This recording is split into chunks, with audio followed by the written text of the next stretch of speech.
இந்த வீடியோல Naruto Shippuden season 1 episode 11 பார்க்க போறோம். ஓப்பனிங்லயே சியோ கிளவி பாத்தீங்கன்னா கக்காஷி அட்டாக் பண்ற மாதிரி வரும். இத பார்த்த நருட்டோ செம காண்டாயிருவான். ஷேடோ க்ளோனை யூஸ் பண்ணி ஃபைட் பண்ணுவான். அவனால சமாளிக்க முடியாது. எதுக்கு கிளவி திடீர்னு கக்காஷி செஞ்சு அட்டாக் பண்றா அப்படின்பா. மனசுக்குள்ள இந்த கிளவி என்னடா இப்படி சண்டை போடுது அப்படின்னு திங்க் பண்ணுவான். என் பையனை கொன்னதுக்காக இன்னைக்கு நான் உன்னை பழி வாங்கியே தீர்வண்டா White FAANG of the leaves அப்படின்பாங்க. இங்க பாருங்க, நீங்க நினைக்கிறாள் நான் இல்ல அப்படின்பாரு கக்காஷி. அக்கா நல்லா பாரு, இது ஒயிட் ஃபேங் கிடையாது அப்படின்பாரு எபிசோ. வணக்கம் வைப்பாரு கக்காஷி. உனக்கே தெரியும்ல white FAANG of the leaves எப்போ செத்துட்டாருன்னு. உன் பையனோட சாவுக்கு பழி வாங்க முடியலன்னு கூட அழுதுட்டு இருந்தீங்க அப்படின்பாரு எபிசோ. இத கேட்ட உடனே சரி எல்லாரும் இதை நாமளும் எடுத்துக்கங்க அப்படின்ட்டு சிரிக்க ஆரம்பிச்சிருவாங்க. நருட்டோக்குள்ள கடுப்பா இருக்கும். காங்குரோ திடீர்னு துடிக்க ஆரம்பிப்பான். சக்குரா எல்லாரும் கொஞ்சம் வெளியே இருங்க அப்படின்னு சொல்லி தாட்டி விட்டுருவா. தாய் கிழவி சியோ மட்டும் ஒரு லுக் விட்டு போகும். சக்குரா காங்குரோவை எக்ஸாமைன் பண்ணுவா. கண்ணுல டார்ச் அடிச்சு பாப்பா. அப்புறம் அவனோட வாய்க்குள்ள விரல் விட்டு பாப்பா. எப்பப்பா நீ யாரு அப்படின்பாங்க. சாண்ட் வில்லேஜோட மெடிக்கல் காப்ஸ். நான் லீஃப் வில்லேஜோட மெடிக்கல் ஷினோபி அப்படின்பா சக்குரா. ஓப்பனிங் சாங் முடிஞ்சதுக்கு அப்புறமா மெடிக்கல் நிஞ்சா ஸ்டூடெண்ட் அப்படிங்கிற இந்த எபிசோடோட டைட்டில் போட்டு ஸ்டார்ட் பண்றாங்க.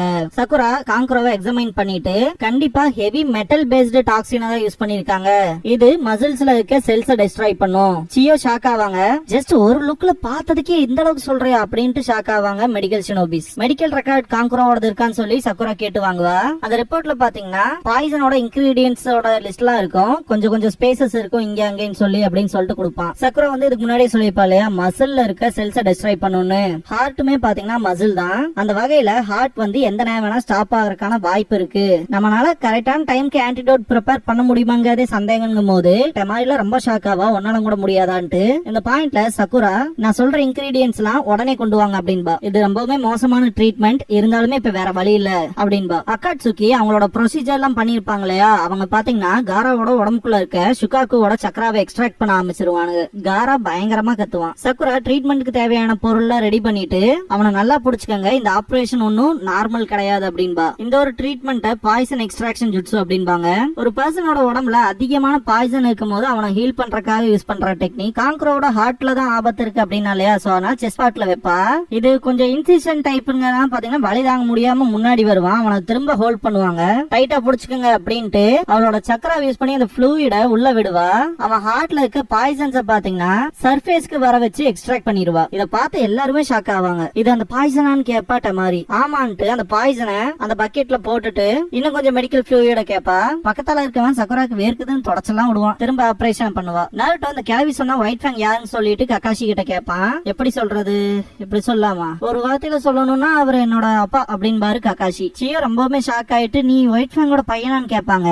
எபிசோ அதனாலதான் நீ பாக்க அப்படியே அவனோட்ட இருக்க அப்படின்பாரு. நருட்டோ ஒரு வியர்ட் லுக் விடுவான். சக்குரா அந்த ஆபரேஷன் பண்ணிக்கிட்டே தான் இருப்பா. காங்குரோட லங்ஸ்ல இருக்க பாய்சன்ஸ் எடுக்காது, அப்புறம் அவனோட இன்டெஸ்டைன்ல இருக்க பாய்சன்ஸ் எடுக்காதுன்னு. என்னால முடிஞ்ச அளவுக்கு மோஸ்ட் ஆஃப் த பாய்சனை வெளியே எக்ஸ்ட்ராக்ட் பண்ணிட்டேன், இவன் லைஃப் இனி டேஞ்சர்ல இல்ல அப்படின்னு சக்குரா சொல்லவுமே நருட்டோ ஓடி வந்து சூப்பர் சக்குரா அப்படின்பா. சாண்ட் ஷினோபிஸ் எல்லாத்துக்குமே இந்த இடத்துல தான் மூச்சே வரும். டமாரி எல்லாம் உட்காந்துருவா. சக்குரா இவனை இப்படியே விட முடியாது, இவன் பாடியில இன்னுமே ரிமைனிங் பாய்சன் இருக்கும், அதுக்கேத்த ஆன்டிடோட ப்ரிப்பேர் பண்ணணும்னு சொல்லுவா. என்ன வேணும்னாலும் எங்க கிட்ட கேளுங்க, தயக்கப்படாதீங்க அப்படின்பாங்க சாண்ட் வில்லேஜோட மெடிக்கல் ஷினோபிஸ். சக்குரா எனக்கு ஃபர்ஸ்ட் உங்க வில்லேஜ்ல இருக்க மெடிக்கல் ஹெல்ப்ஸ்க்கான லிஸ்ட் கொடுங்க அப்படின்பா. கொண்டு வரன்ட்டு ஒருத்தன் கிளம்புவான். அப்புறம் அந்த பேண்டேஜஸ் எல்லாம் ரீப்ளேஸ் பண்ணுங்க அப்படின்பா. ஓகேன்ட்டு அதை ரீப்ளேஸ் பண்ணுவான். ஐவி ட்ரிப் ப்ரிப்பேர் பண்ணுங்க அப்படின்பா. ஓகேன்பா. நான் எக்ஸ்ட்ராக்ட் பண்ணி எடுத்த அந்த பாய்சனை கொஞ்சம் தனியா எடுத்து வைங்க, அது நமக்கு அப்புறம் தேவைப்படும் அப்படின்பா. இது எல்லாத்தையுமே பார்த்த நருட்டோ சக்குரா ரொம்ப கூலா இருக்கு அப்படின்னு திங்க் பண்ணுவான். சியோ பாத்தீங்கன்னா உன்னை பார்க்கும் போது ஸ்லக் குயினான சுனாடே தான் எனக்கு ஞாபகத்துக்கு வர அப்படின்பாங்க. அவங்கதான் என்னோட மாஸ்டர், அவங்கதான் என்ன இந்த மிஷனுக்கு போக சொல்லி ஆர்டர் கொடுத்தாங்க அப்படின்பா. மெடிக்கல் ஹெல்ப்ஸ்க்கான லிஸ்ட் வந்துரும். சியோ கிட்ட எபிசோ பாத்தீங்கன்னா டைம் ஃப்ளோ ஆயிட்டு இருக்கு சிஸ்டர் அப்படின்பாரு. இத கேட்டு சியோ சிரிப்பாங்க. டக்கமாரு திரும்ப சாண்ட் வில்லேஜுக்கு போகும். அது ரிட்டர்ன் வந்துருச்சு அப்படின்ட்டு அதுகிட்ட இருக்க மெசேஜ் பார்த்துட்டு பாக்கி கிட்ட இன்ஃபார்ம் பண்ணுவாங்க. லீஃப் கிட்ட இருந்து ரிப்ளை வந்திருக்கு அப்படின்னு. உங்களோட ஹொக்காகே கிட்ட இருந்து மெசேஜ் வந்திருக்கு அப்படின்ட்டு கக்காஷி சென்சை கிட்ட கொடுப்பாரு. சுனாடே என்ன சொல்லிருக்காங்க அப்படின்னு சொல்லிட்டு நருட்டோ கேட்பான். ரீஇன்ஃபோர்ஸ்மெண்ட்க்கு காயோட டீம் வராங்க அப்படின்பாரு. புஷி ப்ரோவோட சென்சை டீமா அப்படின்ட்டு அவங்க எல்லாம் எவ்வளவு ஸ்ட்ராங்கா இருக்காங்கன்னு தெரிஞ்சுக்கணும்னு ஆசைப்படுறேன் அப்படின்பா. அதுலயும் குறிப்பா நெஜி எல்லாம் ஜொனினே ஆயிட்டான் அப்படின்ட்டு அவங்க வர வரைக்கும் வெயிட் பண்ண வேண்டாம், அக்காட்சுகி தேடி போலான்ட்டு ஓட ஆரம்பிச்சிரும். உனக்கு வழி தெரியுமாடான்னு ககாஷி கேட்பாரு. நருட்டோ ஸ்டாப் ஆயிருவான். ககாஷி பாக்கி கிட்ட கேக்குறேன்னு தப்பா நினைச்சுக்காதீங்க, அக்காட்சுகி மெம்பர்ஸ் தேட்டருக்கு போன விஷயத்துல ஏதாவது இன்ஃபர்மேஷன் இருக்கான்னு சொல்லிட்டு கேட்பாரு. ஃபர்ஸ்ட் காங்குரோ தேடி போனா இப்ப இந்த நிலைமையில இருக்கான். அப்புறம் ட்ராக்கிங் யூனிட் நாங்க ஒன்னு அனுப்பிச்சோம், அவங்க இன்னுமே எங்களை கான்டாக்ட் பண்ணல. அதுன்னு மட்டும் இல்லாம எங்க வில்லேஜ் சீஃபும் மிஸ் ஆயிருக்காரு. அவ்வளவு ஈஸி ஒன்னும் அவரை கொண்டிருக்கவும் முடியாது, உயிரோட இருக்காரா இல்லையான்னு கூட தெரியல அப்படின்பாரு பாக்கி. அப்ப அவங்கள தேடுறது மொத்தத்துல கஷ்டம் அப்படின்பாரு ககாஷி. இந்த பாயிண்ட்ல ஒரு மெடிக்கல் சான்ஷினோபி காங்குரோ முடிச்சுக்கிட்டாரு அப்படின்பா. காங்குரோ டெமாரியை பார்த்துட்டு நீ வில்லேஜுக்கு ஆல்ரெடி வந்துட்டியா அப்படின்னு கேட்பான். வில்லேஜ் பிரச்சனை மாட்டிக்கிச்சுன்னு கேள்விப்பட்டேன் அப்படின்பா. உன கவலைப்பட வச்சதுக்கு மன்னிச்சுக்க டெமாரி அப்படின்பா காங்குரோ. முட்டாள் மாதிரி பேசாதடா அப்படின்பா டெமாரி. ககாஷி பாக்கி கிட்ட காங்குரோ கடைசியா பேட்டில் பண்ண ஃபீல்டுக்கு என்ன கூட்டிட்டு போங்க, அங்க நான் எதையும் பார்க்க போறது இல்ல, ஆனா டிராக்கிங்ல பெஸ்டா இருப்பேன் அப்படின்பாரு. அதுக்கு ஒன்னும் அவசியம் இல்ல அப்படின்ட்டு காங்குரோ எந்திரிப்பான். என்னோட பப்பட்ஸ் எங்க, என்னோட பப்பட்ஸ் ரெக்கவர் பண்ணிருப்பீங்களா அப்படின்னு காங்குரோ கேட்பான். சாண்ட் வில்லேஜ்ல பாத்தீங்கன்னா மெடிக்கல் ஹெர்ப்ஸ்க்கு தனி ஒரு பிளேஸே வச்சிருப்பாங்க. இந்த பொட்டானிக்கல் கார்டன்ல போனோம்னா எப்படி இருக்குமோ அது மாதிரி கிளாஸ்க்குள்ள இருக்கும். சாண்ட் கிட்ட எவ்வளவு ஹெர்ப்ஸ் இருக்குன்னு நான் எதிர்பார்க்கவே இல்லை அப்படின்பா சக்குரா. எப்பவுமே ஃபார்மிங்க்கு ஒரு டைப் ஆஃப் சாயில் இருக்கும், டெசர்ட் சாயில்ஸ்ல அது வந்து ஒத்து போகாது. அந்த காரணத்தினால தான் பாத்தீங்கன்னா சக்குரா அந்த ஒரு விஷயத்த கேட்டிருப்பா. எங்களுக்கு வந்து ஹெர்ப்ஸ வளர்த்துறதுக்கான சாயில்ங்கிறது கம்மியா தான் இருக்கு, பர்டிகுலரா சொல்லணும்னா ஸ்கர்வி கிராஸே கொஞ்சம் தான் இருக்கு அப்படின்பா. இதுவே போதும் தான் 3 ஆன்டிடோட் கிரியேட் பண்ணல அப்படின்பா சக்குரா. காங்குரோ எனிமி ஃபோர்ஸ்ல மொத்தம் 2 பேர் இருக்காங்க. ஒருத்தன் தான் எங்கூட சண்டை போட்டான், இன்னொருத்தன் காராவை தூக்கிட்டு போனான். 2 பேரா ஸ்பிளிட் அப் ஆயிருந்தாலும் ஒருத்தனோட ஸ்மெல்ங்கிறது எங்கிட்ட இருக்கு. நான் ஃபைட் பண்ணும்போது க்ரோவோட ஹேண்ட்ல அவனோட துணியில கொஞ்சம் எடுத்துக்கிட்டேன், அவனோட ஸ்மெல்ல யூஸ் பண்ணி ட்ராக் பண்றதுக்கு அப்படின்பா. தக்காஷி அந்த துணியை எடுத்துட்டு அவங்க கிட்ட தோத்து இருந்தாலும் ஃபைட் பண்ணாம தோக்கல அப்படின்பாரு. ஒரு சான்ஷினோபி கிட்ட இருந்து இதன் கூட எக்ஸ்பெக்ட் பண்ணாம இருக்க முடியுமா அப்படின்பாரு. கேட்ட காங்குரோ ரொம்பவுமே ப்ரௌடா ஃபீல் பண்ணுவான். திடீர்னு பெயின் வர ஆரம்பிக்கும். என்னாச்சு அப்படின்பா டமாரி. நருட்டோவை பாப்பான். இவங்க லீஃப் வில்லேஜ்ல இருந்து நமக்காக வந்திருக்காங்க அப்படின்பா டமாரி. இது நருட்டோ உசுமாக்கி தானே அப்படின்ட்டு பாப்பான். ககாஷி இதுக்கப்புறமா சமனிங் ஜுட்சு பண்ணுவாரு. 8 நிஞ்சா டாக்ஸ் வரும். நருட்டோ பாக்குனுக்கு ஹலோ சொல்லவும் பார்த்து ரொம்ப நாள் ஆச்சு அப்படிங்கும் பாக்கும். நீ கொஞ்சம் கூட மாறல அப்படின்பா பாக்கும் கிட்ட நருட்டோ. நீ எந்த மாறல அப்படிங்கும் பாக்கும். இதை கேட்டோடனே நருட்டோ நான் கொஞ்சம் வளர்ந்துருக்கேன்ல அப்படின்பா. டேய் இது என்ன ரீயூனியனா, ஒரு முக்கியமான மிஷின் இருக்கு, இதை நீங்க ட்ராக் பண்ணணும் அப்படின்ட்டு அந்த ஸ்மெல்ல ஸ்னிஃப் அவுட் பண்ண வைப்பாரு. 7 டாக்ஸ் கிளம்பிரும். பாக்கும் பாத்தீங்கன்னா எதையாவது கண்டுபிடிச்சோம்னா உங்களுக்கு ரிப்போர்ட் பண்றோம் அப்படின்ட்டு கிளம்புவோம். நாங்க எல்லாருமே உங்களை நம்பிதான் இருக்கோம் அப்படின்பா நருட்டோ. தலைவன் ஸ்ட்ரெச் எல்லாம் பண்ணிட்டு பாக்குன் வந்ததுக்கு அப்புறம் ப்ரிப்பரேஷன் பண்ண ஆரம்பிச்சிட வேண்டியதான் அப்படின்பா. நருட்டோ வெயிட் பண்ணு அப்படின்பாரு ககாஷி. காங்குரோ அப்படின்னு கூப்பிட்டு எபிசோவும் சியோவும் வருவாங்க. இது கிராணி சியோ அப்புறம் கிராண்ட்பா எபிசோ அப்படின்ட்டு பாப்பான். சியோ பாத்தீங்கன்னா காங்குரோ கிட்ட உன் வாயால நான் டைரக்டா கேட்கணும்னு நினைக்கிறேன், உன் கூட சண்டை போட்ட எனிமீஸ்ல சாசோரியும் ஒருத்தனா அப்படின்னு கேட்பாங்க. காங்குரோக்கு சொல்ல மனசு வராது. எபிசோ சொல்லு காங்குரோ அப்படின்பாரு. ஆமா அது சசோரி ஆஃப் த ரெட் சாண்டே தான், அவனே என்கிட்ட சொன்னான் அப்படின்பா காங்குரோ. உங்களுக்கு அக்காட்சுகி மெம்பர்ஸ் பத்தி எல்லாம் தெரிஞ்சிருக்கே, எனக்கு சொல்ல முடியுமா பிளீஸ் அப்படின்பாரு ககாஷி. சியோ தினசா ஒரு லுக் விடும். ஈவினிங் ஆயிரும். சக்குரா ரெடி பண்ண அந்த ஆன்டிடோட அந்த பாய்சன்ல டெஸ்ட் பண்ணி பாப்பா.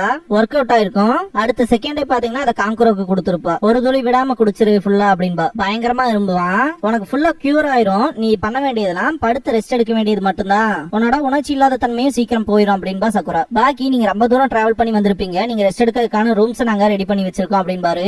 ஆனா காராவை சீக்கிரம் போய் அப்படின்னு நருட்டோ சொல்லும் போது ரூம்ஸ் ரெடி பண்ணி வச்சதுக்கு தேங்க்ஸ் அப்படின்ட்டு ககாஷி நாளைக்கு நம்ம ரொம்ப வேகமா போக வேண்டியது இருக்கு அப்படின்பாரு. நருட்டோ ககாஷி என்ன சொல்ல வராருன்னு புரிஞ்சுக்குவான். காங்குரோ இந்த பாயிண்ட்ல அவனோட கையை தூக்குறதுக்கு ரொம்பவுமே கஷ்டப்படுவான். இந்த டைம்ல காரா காங்குரோ கிட்ட பேசிருப்பான் இல்லையா, அந்த விஷயத்தை திங்க் பண்ணி பார்ப்பான். நான் என் ஃபியூச்சருக்காக ஹார்ட் ஒர்க் பண்ணி என்னோட பேத்தை கிளியர் பண்ணும், இதெல்லாம் நான் செஞ்சு முடிச்சேன்னா கண்டிப்பா ஒரு நாள் அவன மாதிரி இருப்பேன் அப்படின்பான் காரா.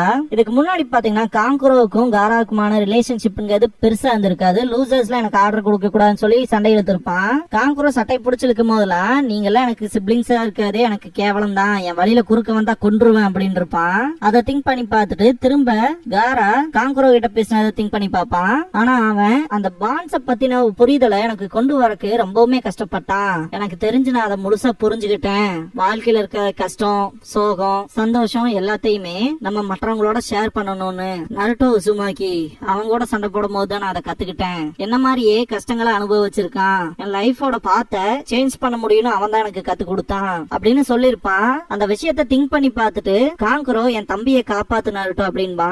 கேட்ட பாக்கி அண்ட் டெமாரி 2 பேருமே ரொம்பவுமே ஷாக் ஆயிருப்பாங்க. நருட்டோ கண்டிப்பா நான் அவனை காப்பாத்துவேன், எப்படியா இருந்தாலும் நான் ஒக்காகே ஆவேன், அதனால காசே காகேக்கு ஒரு ஃபேவரை முதல்ல பண்ணி வைக்கிறேன் அப்படின்பா.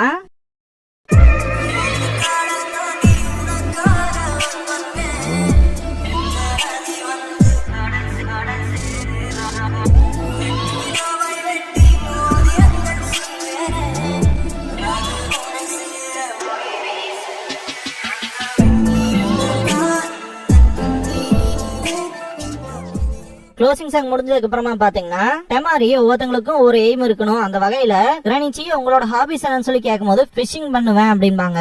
வேற ஏதாவது டேலண்ட்ஸ் கேட்கும்போது சத்தமாய் நடிப்பேன் அப்படின்பாங்க. பாராட்டுவா.